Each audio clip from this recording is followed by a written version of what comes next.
Nih, belakang lihat. Ini boleh pakai bahasa Indonesia. Tidak harus sama dengan di Arab. Istau. Kata makmum udah tahu. Tidak. Istau pun itu diambil dari bahasa hadis. Sawu sufufakum. Pak Ibu tolong rapatkan safnya. Tenangkan hatinya sebelum sholat. Rasakan mungkin ini sholat terakhir yang kita tunaikan. Mungkin wafat dalam keadaan sujud.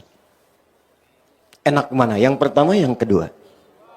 Setelah itu baru katakan istau. Waja'alu salatakum salatan muwadda. Tapi poin yang saya ingin katakan, Nabi lihat siapa yang sholat. Oh, di situ ada orang sepuh yang gak bisa tahan lama. Di sini ada anak-anak yang lari-lari. Di tengah ada remaja.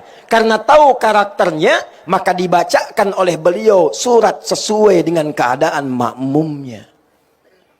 Nabi itu 30 juz hafal. Tertanam di jiwanya. Tapi ketika mimpin sholat, dilihat siapa makmumnya. Ketika tahannya surat Kulhu al-Ikhlas, dibacakanlah Kulhu Allah. Ketika di belakangnya Abdurrahman bin Auf, Ubay bin Ka'ab, sahabat-sahabat mulia, apalagi orang-orang periwayat qiraat setelah itu, nggak tanggung Al-Baqarah rakaat pertamanya. Gitu. Nah ini kadang-kadang baru khatam 30 juz, begitu nengok ke belakang istau.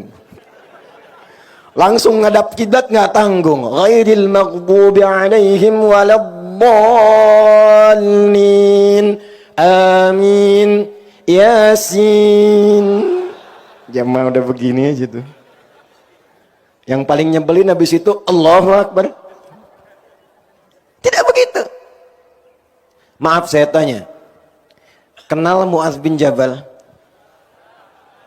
Bagus. Kalau kenal saya berhenti pulang tuh. Saya yakin ada jin yang sedang menyamar itu. Kenal Mu'adz. Mu'adz itu ngimamin salat Isya, Pak. Izin. Dibacain Al-Baqarah. Baca Al-Baqarah. Begitu singkatnya salam, nengok ke belakang jamaah sudah kosong. Mungkin mentalnya kayak antum tuh. Kayak saya, kayak kita. Nengok kosong. Langsung Mu'adz komen. Dikira sahabat like, ternyata dislike. Komennya apa? Munafik nih jamaah katanya. Karena diantara ciri orang munafik itu malah sholat Isya. Jamaah disebut nifak, langsung protes. Menghadap kepada Rasulullah. Ya Rasulullah, nggak terima Mu'adz menyebut kamu munafik. Nggak terima Mu'adz menyebut kami munafik. Dihadirkan oleh Rasulullah, tidak dihukumi langsung. Cuma ditanya, inilah indahnya Nabi. Nabi tidak pernah menjatuhkan stafnya di hadapan khalayak. Dan tidak pernah merendahkan rakyatnya di hadapan para staf-stafnya. Nabi berkata dengan bijak, kenapa masalahnya? Lantas orang-orang itu berkata, Mu'adz nggak kira-kira Isya mimpin pakai Baqarahan. Mainnya Baqarah ya Rasulullah. Rakaat pertama lagi, gimana kami tahan? Baru pulang nanam korma, pulang dari kebun, capek, belum ngapa-ngapain Baqarah. Mu'adz ditanya, ya Rasulullah, kenapa ente baca Baqarah? Saya kan ikut Nabi katanya tuh. Saya pernah bermakmum di belakang Rasul, ya Rasulullah, Anda bacanya Al-Baqarah. Saya kan ikut Rasulullah. Pintar. Tapi Nabi lebih pintar karena dibimbing oleh wahyu. Kata Rasulullah, Mu'adz, saya imam, makmumnya ente. Tapi ente imam, makmumnya mereka tuh.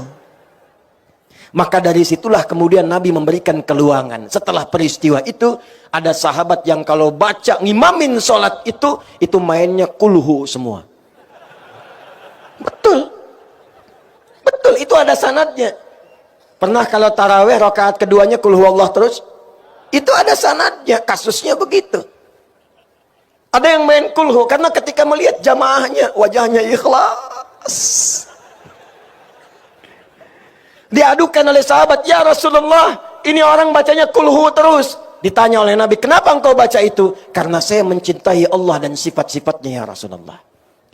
Maka turun jawaban dari langit, sampaikan salam Allah kepadanya. Karena dia mencintai Allah, Allah pun mencintainya.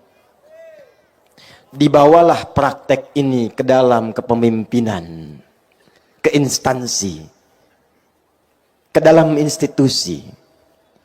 Maka pemimpin yang baik sebelum memimpin dia melihat kepada rakyatnya seluruhnya. Dimitigasikan. 10 kabupaten, 2 kota madya, bagaimana karakternya?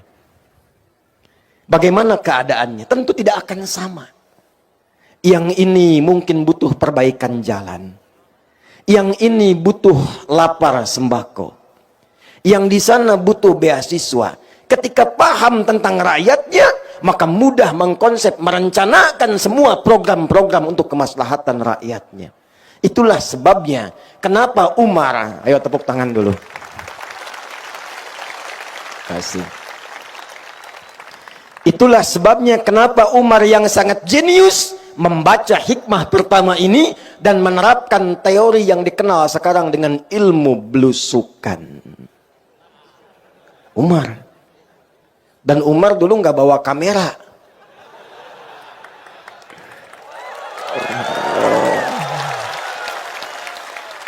Bukan, karena saat itu belum ada. Kalau sekarang boleh buat dokumentasi, boleh. Bukan buat pencitraan.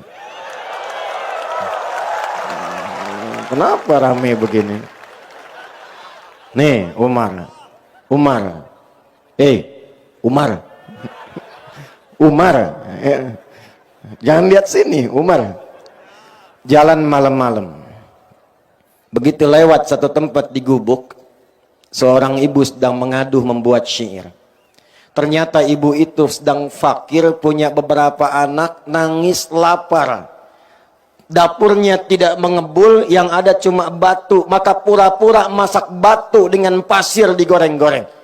Dia membuat syair dan berkata, kalau bahasa kitanya, duhai Khalifah Amirul Mukminin, senang-senang engkau di istana, rakyatmu sekarang lapar seperti ini tak bisa makan, engkau yang akan dihisab di hari kiamat. Umar lewat, tidak diketahui, tidak memperkenalkan diri, dengar kemudian pengaduhan itu, langsung berangkat ke gudang persediaan, gudang sembako, dimasukkan ke dalam karung, dipikul gandum itu dengan pundaknya. Ajudan datang mengatakan, ya Amirul Mukminin, saya yang bawa. Kata Umar, bukan, saya yang dihisab, bukan engkau. Dibawa ke hadapan ibu itu, kemudian dimasakin di depannya tanpa mengatakan saya Umar. Ibu itu sambil nunggu dimasakin masih sempat-sempatnya menyebut Umar.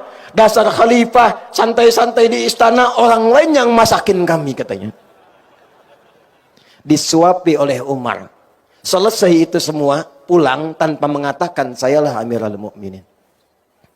Ilmu pertama yang Umar ambil dari ilmu belusukan itu adalah ilmu penggembala kambing dari Rasulullah sallallahu alaihi wasallam. Itulah hikmahnya. Kenapa semua nabi yang pernah bertugas di muka bumi ini, dari Nabi Muhammad sallallahu alaihi wasallam sampai Nabi Adam alaihi salam, Muhammad sallallahu alaihi wasallam bin Abdullah bin Abdul Muttalib bin Hashim bin Abdul Manaf bin Qusay bin Murrah bin Kilab bin Ka'ab bin Ghalib bin Fikir bin Malik bin Nadar bin Kinana bin Khuzaimah bin Mudrika bin Ilyas bin Nizar bin Ma'ad bin Adnan bin Addi bin Adri bin Muqawwam bin Nahur bin Tarikh bin Ya'rub bin Yasjub bin Nabit bin Ismail alaihi salam bin Ibrahim alaihi salam bin Azar atau bin Nahur bin Abir bin Kinan bin Arfakhshad bin Sam bin Nuh alaihi salam bin Mihlail bin Matushala bin Kinan bin Anwas bin Tif bin Adam alaihi salam. Coba ulangi. Enak aja tepukin kayak merpati. Ulangi. Antum tuh paling enak. Datang, denger, rekam, tepuk tangan, masuk surga. Masya Allah. Amin. Ya. Pas Sayyidul Amin dipanggil tuh.